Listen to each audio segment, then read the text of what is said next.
Boa tarde. Eu vim apresentar o trabalho realizado no âmbito do meu mestrado na Universidade de Lisboa. O trabalho se chama O Estudo Comparativo do Uso de géis e emulsões na limpeza de tintas de emulsão acrílica. Foi um trabalho orientado pela professora Ana Bailão e pela professora Márcia Risuto. A questão que motiva esse trabalho são as tintas acrílicas não envernizadas, e o objetivo é tentar entender melhor e comparar a atuação de alguns géis e emulsões selecionados nessas superfícies acrílicas. Isso vem num contexto em que as pinturas acrílicas são cada vez mais comuns nos acervos e na produção artística no geral, e essas pinturas vão eventualmente apresentar uma necessidade de limpeza. Essa limpeza se torna complexa principalmente a partir do momento em que essas tintas possuem uma sensibilidade a uma ampla gama de solventes e são mais suscetíveis ao inchamento e à lixiviação durante os processos de limpeza. Elas também podem ser mais propensas a uma absorção de sujidades devido a uma baixa temperatura de transição vítrea. Então, para se entender um pouco melhor desse material, a gente precisa entender a composição e as propriedades físicas dela. Então, a primeira tinta acrílica comercializada foi, na verdade, uma solução acrílica que começou a ser comercializada na década de 40. Eram tintas solúveis em solventes orgânicos, diferentemente das tintas acrílicas que a gente tem hoje. E a emulsão acrílica, que é essa solúvel em água, começou a ser comercializada na década de 50.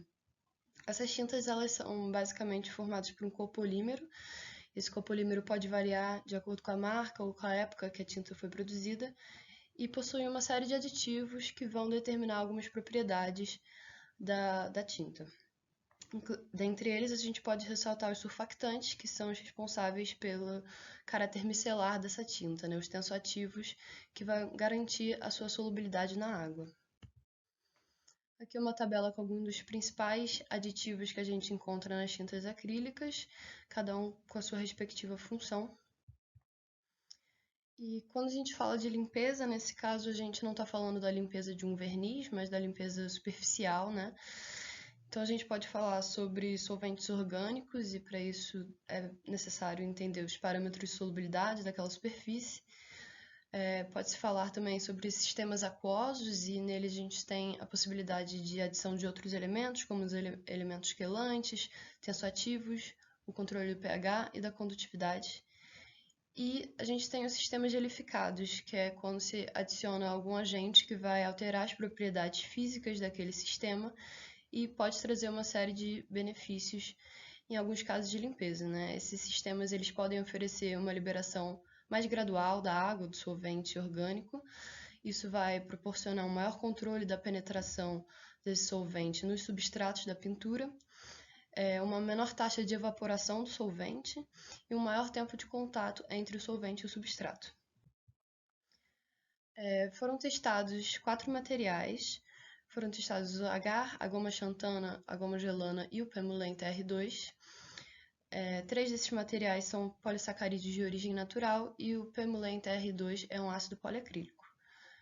O agar e a goma gelana são formadores de géis rígidos, enquanto que a goma xantana e o Pemulene são polímeros emulsificantes, ou seja, capazes de formar emulsões com solventes apolares.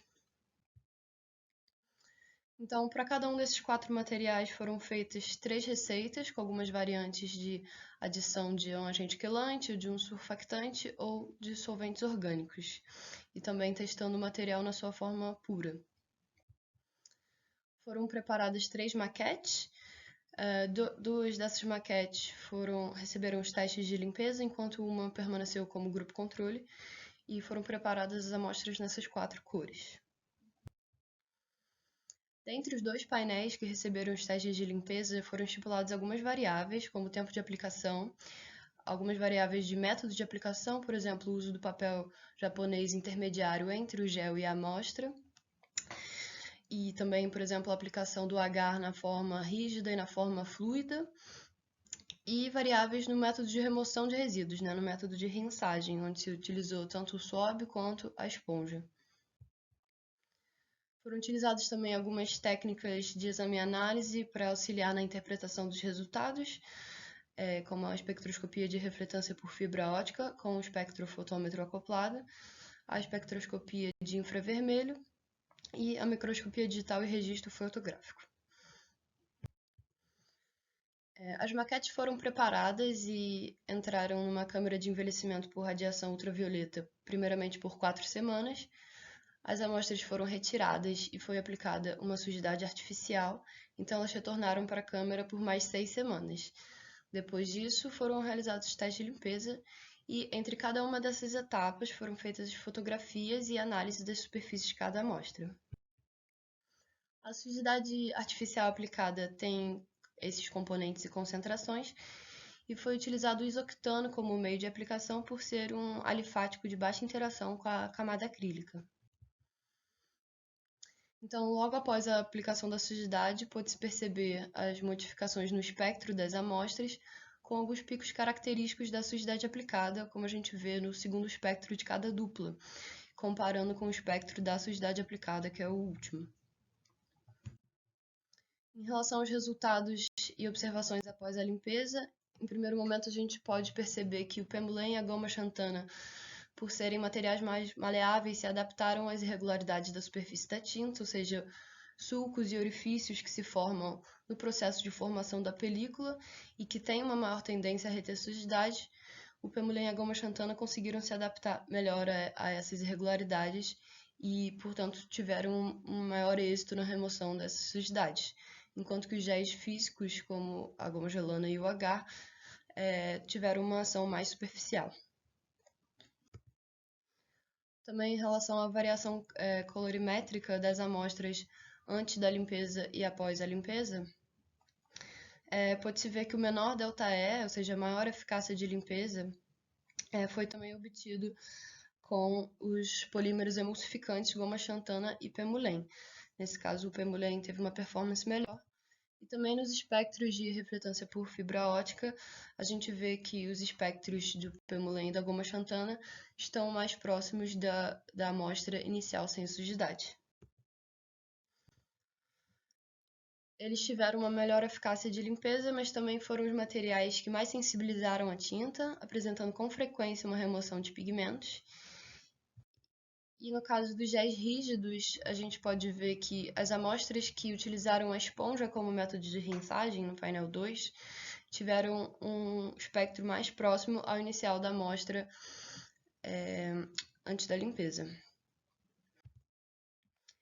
Isso foi interessante porque a esponja mostrou não ter causado uma remoção visível de pigmento e ela tem uma ação própria mecânica de limpeza.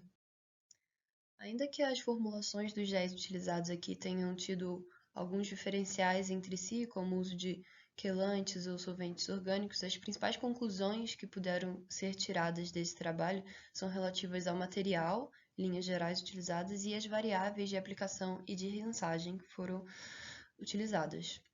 Como, por exemplo, o uso do papel japonês intermediário, no caso do agar, pode proporcionar uma menor difusão da água, um controle maior sobre a difusão da água na tinta e permitiu um maior tempo de contato, e quando comparado com a amostra que usou o agar diretamente sobre a tinta, teve uma melhor eficácia de limpeza. Da mesma forma, o agar aplicado na forma fluida, em comparação ao agar aplicado já na forma rígida, ele conseguiu se adaptar melhor à textura de suporte da tinta e teve uma melhor remoção de sujidades desses orifícios. E como foi mencionado, o uso da esponja como método de rinçagem teve uma ação de limpeza mecânica por si só e não removeu o pigmento em nenhuma das amostras. Então, nesse caso, se saiu melhor do que o SWAB nessa função. Então, nós podemos concluir que o pemulem e a goma xantana tiveram uma boa remoção de sujidades e adaptação às irregularidades, tiveram os resultados visivelmente mais similares às amostras iniciais, porém foram também os mais agressivos para a tinta, resultando frequentemente numa remoção de pigmentos. Esses sistemas também apresentam uma maior propensão a deixarem resíduos devido a uma menor coesão interna desse sistema. Então, esse é um caso específico para essa superfície acrílica, mas em linhas gerais, esses materiais nessas concentrações e nessas formulações se mostraram muito agressivos para essas superfícies.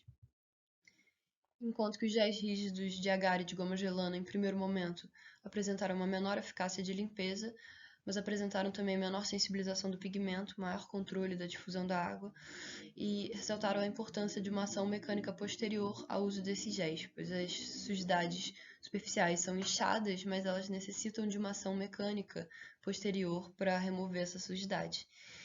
E também as adaptações que puderam otimizar a ação desses géis rígidos, como o uso da esponja posterior, o uso do papel japonês intermediário entre o gel e a amostra e a aplicação do agar na forma fluida.